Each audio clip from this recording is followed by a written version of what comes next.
తెలంగాణలో అసెంబ్లీ ఎన్నికలు ప్రశాంతంగా ముగిశాయి. ఉదయం నుంచి పోలింగ్ కేంద్రాల వద్ద బారులు తీరారు ఓటర్లు. చలిని లెక్క చేయకుండా ఓటు హక్కు వినియోగించుకున్నారు.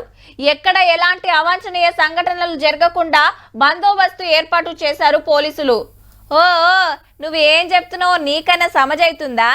ఇప్పుడు మన కాడ ఎమ్మెల్యే ఎలక్షన్లు ఎక్కడి అంటున్రా, బరాబర్ ఉన్నాయబ్బా. కావాలంటే చూడుండ్రి. పద్ధతిగా లైన్ కట్టిండ్రు, ఏలుకి ఇంకురుద్దుకుండ్రు. వీళ్ళంతా మనోళ్లే, కానీ ఓటేసింది మహారాష్ట్రకు. ఈ ఒక్కూరే కాదు, 14 పల్లెల్లో ఎలక్షనే. పాత ఆదిలాబాద్ జిల్లా ఆసిఫాబాద్ నియోజకవర్గం కెరిమెరి మండలంలో ఎప్పుడింతే నిరుడు తెలంగాణ అసెంబ్లీకి, ఇవాళ మహారాష్ట్ర అసెంబ్లీకి. ఇంతకు ముందు తెలంగాణకు 100% ఓటు చేసినాం. మహారాష్ట్రలో కూడా 100% రాజుల అసెంబ్లీలో ఎమ్మెల్యేకు ఓటు చేస్తాం. మా దగ్గర 2 రాష్ట్రాల ఐడి కార్డులు, 2 రాష్ట్రాల ఓటర్ కార్డులు ఉన్నాయి. 2 సర్పంచులు, 2 పట్వారీలు, అందరు 2 ఉన్నాయి. ఎమ్మెల్యేలు కూడా 2 ఉన్నారు. तेलंगाना में महाराष्ट्र भी हाँ 2 एमएलए 2 सरपंच 2 राशन पूरा 2 है. ఈ ఊర్లు 2 రాష్ట్రాల బార్డర్లు ఉంటాయి. 5,000కు మీదనే ఓటర్లు.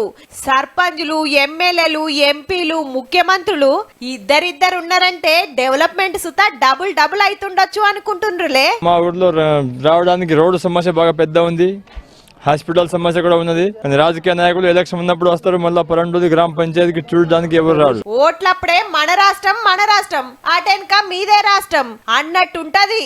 ఈ ఎమ్మెల్యేని అడుగుమని ఆయన, ఆ ఎమ్మెల్యేని అడుగుమని ఈయన. ఏ సర్పంచ్ని మందలిచ్చినా ఇంకో సర్పంచ్నే అడుగుమంటాడు.